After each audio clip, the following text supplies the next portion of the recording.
Hello friends, welcome to Easy Cook Samil. Today recipe பொடி உருளைக்கிழங்கு வறுவல்.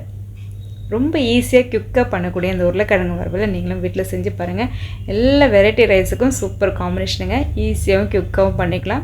எஸ்பெஷலி தயிர் சாதத்தோடு வச்சு சாப்பிடும்போது ரொம்ப அட்டகாசமாக இருந்தது. உருளைக்கிழங்கு பொரியல் நல்லா யாருக்குங்க பிடிக்காமல் இருக்கிறது, எல்லாருக்கும் பிடிக்கணும். பாங்க எப்படி பண்ணுறது. உங்களுக்கு நம்ம சேனல் பிடிச்சிருந்தா லைக் அண்ட் கமெண்ட் பண்ணுங்கள், சப்ஸ்கிரைப் பண்ணி பாருங்கள், ஃப்ரெண்ட்ஸ் அண்ட் ஃபேமிலிக்கு ஷேர் பண்ணுங்கள். வீடியோ ஸ்கிப் பண்ணாமல் பாருங்கள். இப்போ 3 உருளைக்கிழங்கு நல்ல தோலெல்லாம் நீக்கி வாஷ் பண்ணி இந்த மாதிரி க்யூப் சைஸில் கட் பண்ணி எடுத்துருக்கேன். இப்போ இது தேவைப்பட்ட 3 பூண்டும் கொஞ்சம் கருவேப்பிலையும் அதே மாதிரி நம்ம வீட்டில் இருக்கிற இட்லி பொடி தாங்க தேவைப்படுது. இப்போ ஒரு ஃப்ரைங் பேன் வச்சு ஆயில் நல்லா ஹீட் பண்ணி எடுத்துக்கலாம். நான் கடலை எண்ணெய் தான் எடுத்திருக்கேன், நீங்கள் வீட்டில் இருக்கிற எண்ணெய் யூஸ் பண்ணிக்கலாம். ஆயில் நல்லா ஹீட் ஆகிடுச்சுங்க. நம்ம கட் பண்ணி வச்ச உருளைக்கிழங்கு அதில் சேர்த்துக்கலாம். இந்த ஆயில் போட்டு தான் நம்ம உருளைக்கிழங்கு வேக வைக்க போகிறோம். இல்லை நீங்கள் தண்ணியில் கூட வேக வச்சு எடுத்துக்கலாம் உருளைக்கிழங்கு. இந்த சீக்கிரமாக வேகக்கூடிய மண் உருளைக்கிழங்கு தான் நான் எடுத்திருக்கேன், அதனால் சீக்கிரமாக குக் ஆகுதுங்க. மாவு தன்மையும் ரொம்ப அதிகமாக இருக்குது.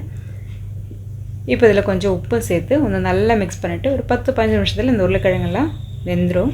உருளைக்கிழங்கு தேவையான அளவுக்கு உப்பு சேர்த்துக்கலாம். ஒரு நல்லா மிக்ஸ் பண்ணிவிட்டு குக் பண்ணி எடுத்துக்கலாங்க. ஒரு 15 நிமிஷம் நல்லா குக் ஆகட்டும். இடையில நீங்கள் மிக்ஸ் பண்ணி எடுத்துக்கோங்க, இல்லை அடி பிடிக்கிறதுக்கு வாய்ப்பு இருக்குது.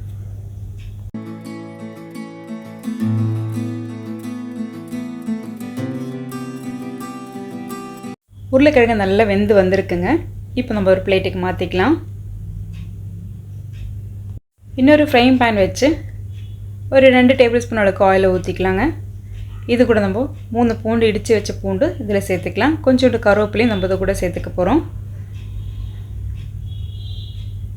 இப்போ நம்ம வேக வச்ச உருளைக்கிழங்கும் இதில் சேர்த்துக்கலாம்.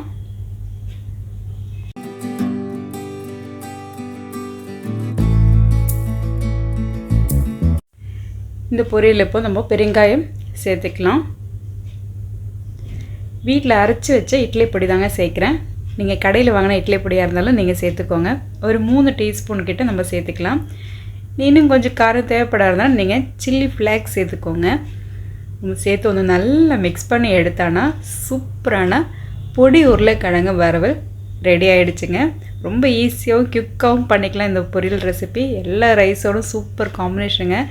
உருளைக்கிழங்கு பிடிக்காதவங்க யாருங்க இருக்காங்க, எல்லாருக்கும் பிடிக்கும். பெரியவங்கலேருந்து சின்ன பசங்கள் வரைக்கும் ரொம்ப விரும்பி பிடிச்சி சாப்பிட்ன ஒரே ஒரு காய்னா உருளைக்கிழங்கு மட்டும்தான். ஸோ நீங்கள் இந்த மாதிரி செஞ்சு பாருங்கள். ரொம்ப ரொம்ப டேஸ்ட்டு டிஃப்ரெண்ட்டாக இருந்தது.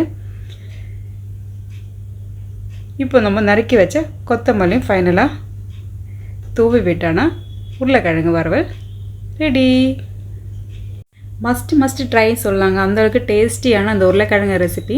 ரொம்ப சிம்பிளானது, கண்டிப்பாக எல்லாருக்கும் பிடிக்கும். எல்லா ரைஸோடும் வச்சு சாப்பிட்றதுக்கு சூப்பரான ஒரு உருளைக்கிழங்கு வறுவல் தான் இது. கர்ட் ரைஸோட அட்டகாசமாக இருந்தது. என்ஜாய் பண்ணி சாப்பிடுங்க, ஆரோக்கியமாக வாழுங்க. தேங்க்ஸ் ஃபார் வாட்சிங்.